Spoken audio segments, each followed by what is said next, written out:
हरे कृष्णा हरे कृष्णा कृष्णा कृष्णा हरे हरे, हरे रामा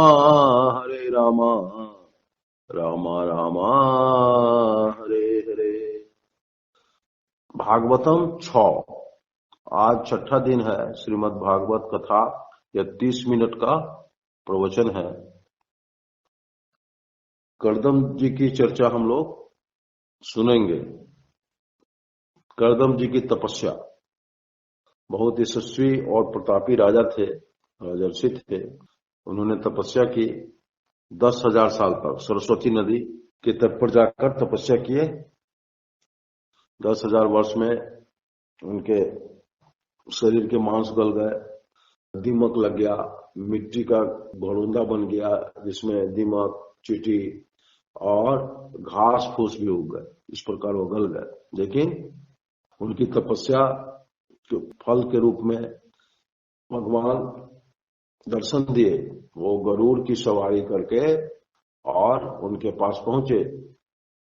भगवान का एक पैर गरुड़ के कंधे पर था और चतुर्भुज रूप, श्यामल शरीर है उनका, बिल्कुल मेघ के समान श्यामल शरीर, मुस्कुराता हुआ चेहरा, मंद मंद मुस्कान, घुंघराले काले बाल, कमर में करघनी लटक रही है, हाथों में कंकन है, बाह में बाजूबंद है और रेशमी पीताम्बर लहरा रहा है। रत्न जटित मुकुट से पूरा वहां का वातावरण पूरा प्रकाशमान हो गया है। करदम मुनि उनके दर्शन से तृप्त हो गए और उनके शरीर में मांस लौट गया, मतलब वो एक मनुष्य की तरह हो गए। उनकी पीड़ा समाप्त हो गई दर्शन मात्र से। भगवान मुस्कुराते हुए बोले कि करदम, जो चाहिए बोलो। तो करदम ऋषि हाथ जोड़कर बोले कि भगवान, आपके दर्शन की अभिलाषा थी और मांगने को तो मेरे पास आपके लायक कुछ है नहीं। हम तो विषय भोग में फंसे हुए मनुष्य हैं, तो विषय ही मांगना चाहते हैं और इससे ग्लानि भी होती है, अच्छा भी नहीं लगता है कि आपके दर्शन मात्र से तो सारी दुनिया तृप्त हो जाती है। आपसे विषय की कामना करना, लेकिन फिर भी मैं काम से इतना पीड़ित हूं, या भगवान की लीला है, आपकी मर्जी है। हम चाहते हैं कि हमको एक सुंदर मेरे योग भाड़िया मिले, मतलब एक स्त्री की चाहत है, एक विवाह योग कन्या चाहिए। भगवान उनके इस मांग को सुनकर करुणावश कि मेरी महामाया, जो भगवान की माया है धरती पर, कितनी प्रबल है कि इतने बड़े महर्षि और बुद्धिमान ज्ञानी लोगों को भी माया अपने वश में रखती है। तो करुणावश उनके आंख से एक बूंद आंसू टपक गया। वही आंसू आज और उन दिनों भी बिंदु सर, एक बिंदु गिरा आंसू का, बिंदु सर तीर्थ बन गया। वहां बहुत बड़ा जलाशय बना और जिसमें लोग ऋषि मुनि महात्मा स्नान करने जाते हैं और अपने सारे पाप ताप को वहां से धोकर बहाकर चले जाते हैं। वही बिंदु सर तीर्थ बना और भगवान मुस्कुरा रहे थे, मंद मंद मुस्कान से बोले कि करदम, हम तुम्हारे हृदय की बात जानते हैं, इसलिए हमने तुम्हारे लिए पहले से ही व्यवस्था कर रखी है। सब व्यवस्था हम करके आए हैं। स्वयंभू मनु सम्राट है, पृथ्वी के शासक हैं, सातों समुद्र के वो अकेला शासक है, लेकिन मेरे प्रेमी हैं।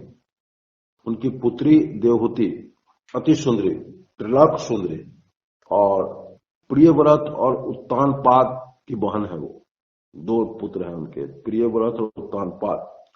वो देवहूति तुम्हारे योग्य कन्या है और वो बचपन से ही नारद जी और ऋषि मुनि से तुम्हारी चर्चा सुन के तुम्हारे प्रति आकर्षित है। वह तुम्हें पति रूप में वर्ण भी करना चाहती है। तुम्हारे रूप, गुणशील स्वभाव सबको जानकर, तुम्हारी तपस्या के बारे में जानकर, तो आज के तीसरे दिन परसों स्वयंभू मनु अपनी पत्नी के साथ आएंगे और अपनी पुत्री को लेकर आएंगे। तुम उसे स्वीकार करना और उनसे पानी ग्रहण करना, तुम्हारी सारी मनोकामना पूर्ण हो जाएगी। और इतना ही नहीं, तुम्हें 9 पुत्री होगी और एक पुत्र होगा, बहुत पराक्रमी, बहुत ज्ञानी, पूरे दुनिया को उपदेश देने वाला। वह पुत्र कौन होगा? मैं ही अंश रूप से तुम्हारे पत्नी के गर्भ से अवतीर्ण होऊंगा, मैं ही आऊंगा तुम्हारे पास और लोगों को भक्ति की शिक्षा, सांख्य शास्त्र जो लुप्त हो गया है, लोग भक्ति से अलग हो गए हैं, तो उनको मैं यह शिक्षा देकर फिर चलाऊंगा। तो इस प्रकार भगवान उनके मनचाहा वर देकर और वहां से अंतर्धान हो गए। कर्दम ऋषि भगवान के बताए हुए समय के अनुसार इंतजार करने लगे। इधर स्वयंभू मनु अपनी पत्नी के साथ भगवान के बताए उचित समय के अनुसार वहां से सोने के रथ, रत्न जटित मुकुट, रत्न जटित चवर, पूरे सेना सैनिक गाजे बाजे के साथ अपने राजधानी से प्रस्थान किए। बहुत शोभा हो रही है। राजा अपनी पत्नी और पुत्री के साथ रथ पर सवार होकर और चल दिए। आगे आगे बिरुदावली गाने वाले हैं और सैनिक उनके साथ चल रहा है। रास्ते में प्रजा बहुत उनका स्वागत कर रही है, कहीं पूजा, कहीं आरती, कहीं उपहार चढ़ाना। इस प्रकार राजा मनु, स्वयंभू मनु अपने रथ पर सवार होकर गाजे बाजे के साथ प्रस्थान किए और उनकी श्याम लोचना कन्या देवहूति भी उनके साथ ही थी। फिर निश्चित समय पे, जिस समय भगवान बताए थे, वे सरस्वती नदी के तट पर, जहां कर्दम ऋषि का निवास था, उनका आश्रम था, वहां पहुंच गए। उन्होंने देखा कि कर्दम ऋषि अपने प्रभु की आराधना में लगे हुए हैं और चेहरे पर प्रसन्नता है, शरीर का गठन बहुत अच्छा है, उनके पुत्री के योग्य वर के रूप में वो देख रहे हैं, सिर पर जटा है और कांति उनके चेहरे से झलक रही है। पति पत्नी ने देखा, स्वयंभू मनु भगवान के बताए हुए इस संबंध को की सराहना किए, ऐसा ही दामाद हमको चाहिए, और उनके कुटी में प्रवेश किए। कुटी में जाते ही कर्दम ऋषि दंडवत किए, इनका यथोचित स्वागत सत्कार किए, अपने आसन पर वहां सब लोगों को बैठाए और हाथ जोड़कर बोले कि आप तो इतने व्यस्त राजा हैं, आप लोगों को एक क्षण भी फुर्सत नहीं है, इसके बावजूद आप मेरे इस कुटी को पवित्र किए, आपके चरण से हमारा कुटी पवित्र हुआ, तो हम बहुत अनुग्रहित हैं और आपकी सेवा करना चाहते हैं। बताइए हमारे लिए क्या सेवा है। स्वयंभू मनु बोले कि आप तो महात्मा है, आपके दर्शन के लिए तो बड़े बड़े ऋषि मुनि, यहाँ तक कि भगवान खुद भी आते हैं यहाँ, तो हम तो आपके दर्शन से पवित्र होने आए हैं, अपने परिवार के साथ आपका दर्शन करने आए हैं। एक प्रयोजन अवश्य है। प्रयोजन यह है कि मेरी एक पुत्री है जो प्रिय व्रत और उत्तान पाद की बहन है। यह श्याम लोचना हमारी पुत्री बचपन से ही आपकी ओर आकर्षित है और आपको पति रूप में वरण करना चाहती है। अगर आपकी इच्छा हो, अगर आपको पसंद हो, आपकी आज्ञा हो, तो हम लोग आगे का कार्यक्रम शुरू करेंगे। कर्दम ऋषि बोले कि आपकी पुत्री लाखों में एक है, त्रैलोक सुंदरी है। इस श्याम लोचना कन्या को कौन ऐसा राजर्षि, महर्षि, ऋषि मुनि होगा जो पसंद नहीं करेगा। एक बार हमने सुना है कि आपकी यह पुत्री गेंद खेल रही थी, हाथ में लेके गेंद उछाल उछाल के खेल रही थी अपने घर के आपके छत पे, और वो खेलते समय ऊपर से गंधर्व जा रहे थे और उन्होंने देखा और इसको देख के इतने मोहित हुए कि वो वहां से गिर गए, नीचे, विमान से नीचे गिर गए। तो इतनी सुंदरी जो तीनों लोक की सुंदरता को मात करने वाली है, और उसे हम क्यों नहीं पसंद करेंगे। हमें विवाह करने की इच्छा भी है और आपकी पुत्री पसंद है, अब आप जैसे चाहे वैसा करें। तो उन लोगों अपने विधि के अनुसार पुत्री का पानी ग्रहण करवाए। माता बहुत खुश हुई और तरह तरह का उपहार लाई थी, आभूषण, वस्त्र, आभूषण, पात्र, सोने के, चांदी के, हर तरह के बर्तन। आज के समय में हम लोग जिस तिलक और दहेज की बात करते हैं, जो खींचातानी करते हैं, तो उससे हजारों गुना अधिक दहेज उस समय होता था। उस समय भी जब बेटी विदा होती थी तो दहेज दिया जाता था, लेकिन मांगा नहीं जाता था, छीना नहीं जाता था। तो दहेज की प्रथा इसलिए है कि बेटी को हम बचपन से बड़े होने तक उसको पाले हैं, उसकी सेवा किए हैं, और अब वो दूसरे घर जा रही है तो माता पिता को जितना धन संपत्ति होता था वो अधिक से अधिक प्रयास करती थी कि अपने पुत्री को हम दे, ताकि उसको जीवन भर सामान की दिक्कत, धन की दिक्कत नहीं हो। लेकिन आज के युग में वह पलट गया है। पलट यह गया है कि देने के बजाय जो स्वेच्छा से देने की चीज है उसको लोग मांगने लगे, मांगते भी हैं और कुछ लोग जबरदस्ती छीनते भी हैं। तो यह प्रथा गलत है। बिना मांगे भी उतना दहेज मिलता है, शुरू से आया है। सृष्टि की शुरुआत से ही लड़की को, बेटी को दहेज दिया जाता है। तो कर्दम ऋषि कुछ चाहते नहीं थे, वो तो साधु थे, लेकिन बहुत पर्याप्त दहेज मिला और देवहूति उसको अपना संभाल के रखी। तो कर्दम ऋषि बोले कि सब कुछ सही है, लेकिन एक बात हम आपको कह देना चाहते हैं कि हमारी पत्नी होगी आपकी पुत्री, तो हम लोग गृहस्थ आश्रम में रहेंगे और गृहस्थ आश्रम का धर्म है संतान की उत्पत्ति करना। संतान उत्पन्न भी होगा, लेकिन संतान उत्पन्न होने के बाद हम पुनः भगवान की आराधना करने चले जाएंगे। ये आपको पहले हम बता दिए हैं। हमारी यही इच्छा है, गृहस्थ आश्रम बसाएंगे और संतान उत्पन्न करने के बाद पुनः हम अपने भगवान की आराधना में चले जाएंगे। इस प्रकार बातें हो गई। जाने समय स्वयं मनु नहीं जा पाए और अपनी पुत्री से गले लगकर मिले, आंसू से भिंगो दिए अपनी पुत्री को। फिर माँ भी मिली और आंसू बहाते रोते वहां से विदा होना पड़ा। चूंकि जिस पुत्री को, जिस बेटी को आदमी जीवन भर पालता है, आज से उससे बिछो हो गया, उससे फिर दर्शन नहीं होगी, उससे बात नहीं होगी। इसलिए कोई भी माता पिता इसको बर्दाश्त नहीं कर पाते हैं। बेटी की विदाई के समय तीसरे आदमी, दूर के आदमी भी जो देखने वाले होते हैं, उनको भी रोना पड़ता है, वे भी आंसू बहाने लगते हैं। तो ये लोग भी अपना आंसू पोंछते हुए वहां से फिर अपने सैनिकों के साथ अपनी राजधानी चले आए। इस प्रकार कर्दम ऋषि और देवहूति पति पत्नी के रूप में रहने लगे। देवहूति एक विशुद्ध सती पतिव्रता पत्नी की तरह अपने पति की सेवा करने लगी। पत्नी वही है जो पति के हर काम में सहायक हो, पति जिसमें प्रसन्न रहे वो काम करे। दिन रात नित्य निरंतर देवहूति कर्दम ऋषि को प्रसन्न रखने का प्रयत्न करने लगे। कर्दम ऋषि बोले कि आप तो महाराजा की बेटी हैं और आप इतनी सेवा हमारी करती हैं, इतनी सेवा करती हैं कि उतना सेवा कोई किसी का कर नहीं सकता। और सेवा करने में आप अपने आप को भी भूल चुके हैं, अपने शरीर पर भी आप ध्यान नहीं देते हैं, इतनी दुबली हो गई हैं और आपके सारे कपड़े मैले हैं। एक राजकुमारी थी आप, और आप मेरे साथ इस तरह रह रही हैं जैसे कोई ऋषि मुनि और भिक्षाटन पर रहने वाले विवाहिता हो। इसलिए हम आपसे बहुत खुश हैं, आपको हमसे जो भी मांगना हो वो मांगिए।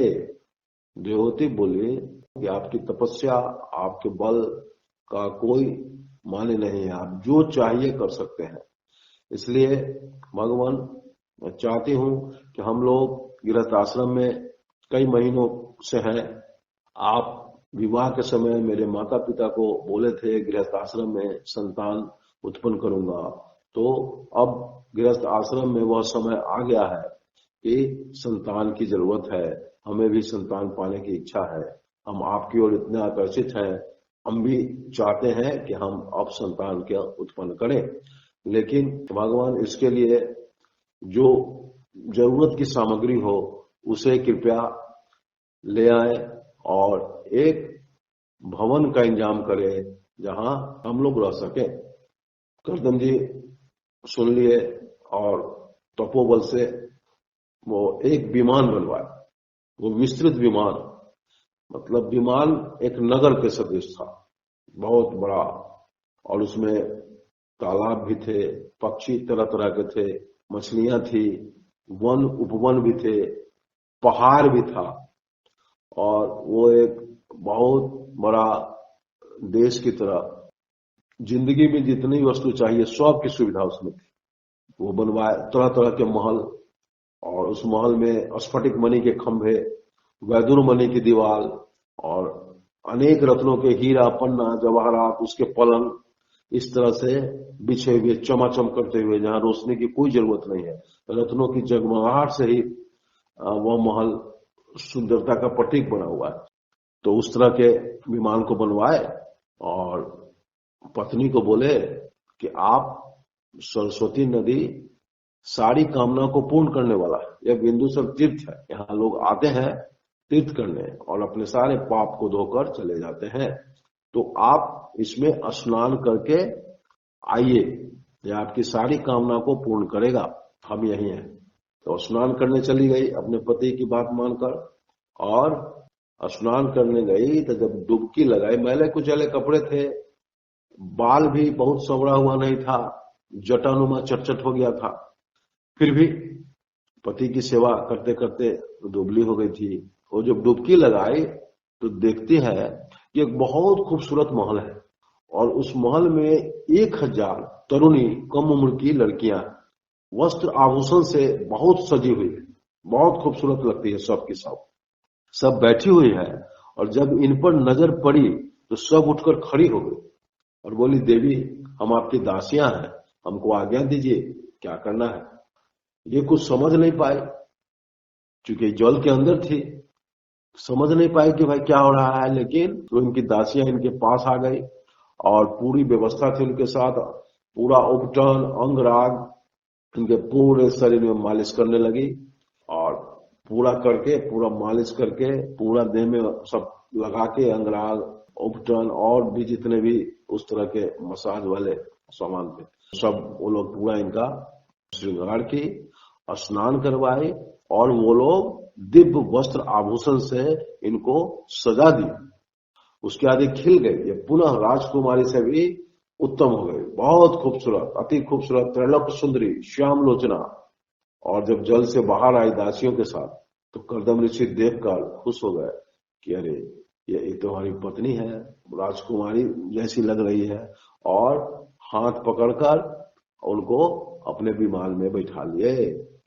उसके बाद जितने भी तीनों लोग के अच्छे अच्छे वन उपवन और जगह थे, ये कर्दम ऋषि अपनी पत्नी के साथ विहार करने लगे, और विहार करते रहे।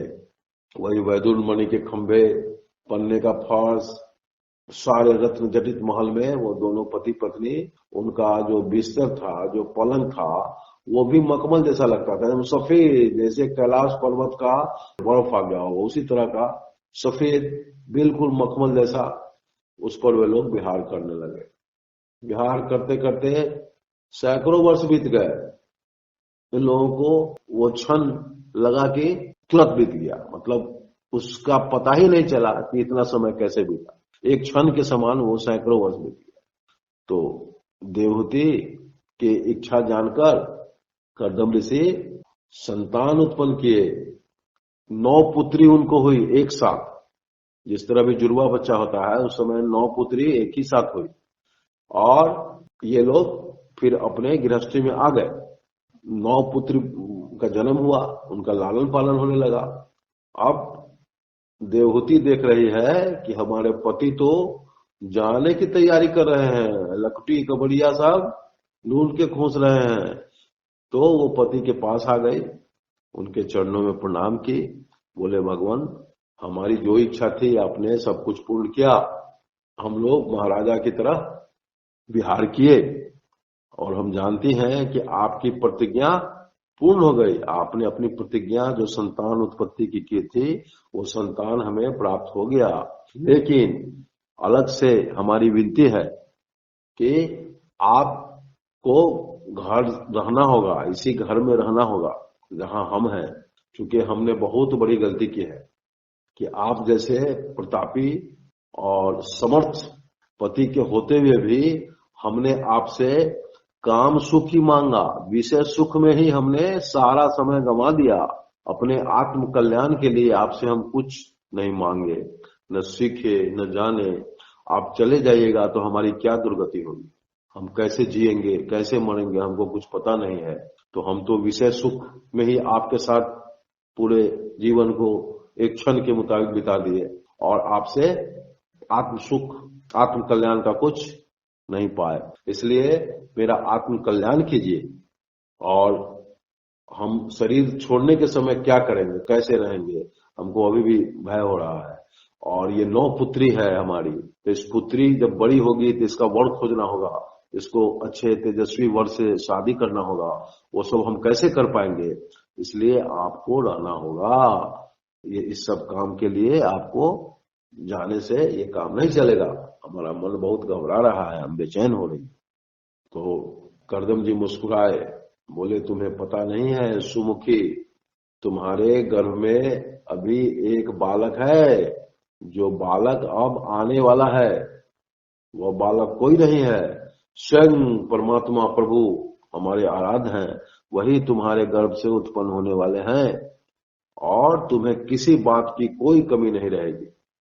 हम रहेंगे तो भी, नहीं रहेंगे तो भी तुम अपूर्ण नहीं रहोगे, तुम हमेशा पूर्ण रहोगे। तुम्हारा बेटा, तुम्हारा पुत्र तुमको पूर्ण करेगा। उसको तुम सीधा पुत्र मत समझना, वो परम पिता परमेश्वर ही तुम्हारे गर्भ से आएंगे।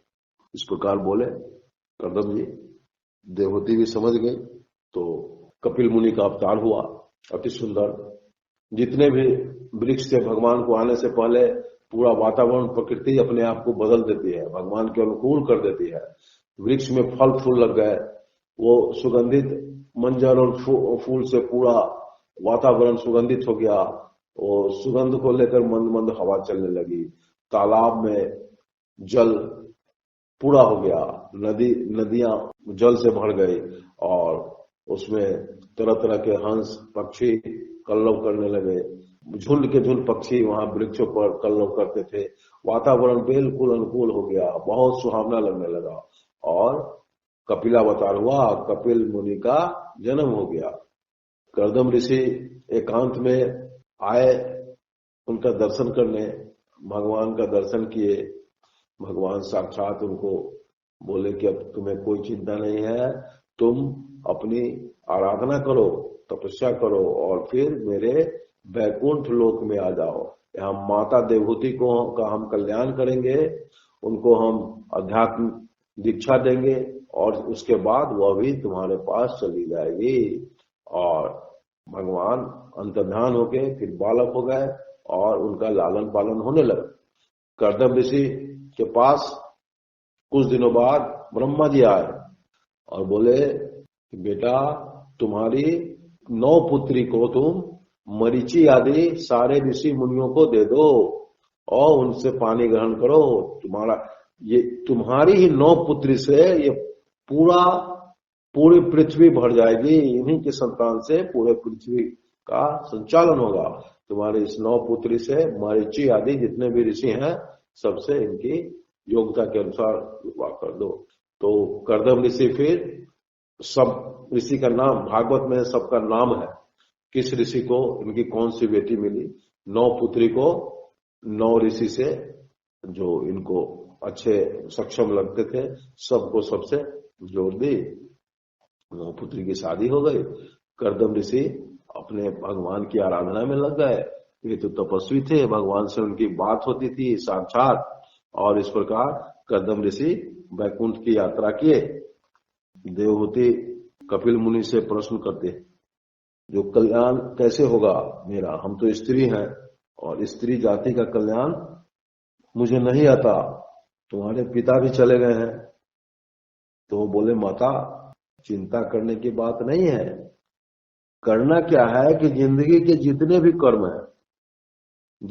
कर्म हैं वो सब समस्त कर्मों को भगवान को समर्पित कर देना है, तो तुम कर्म बंधन में नहीं पड़ोगे।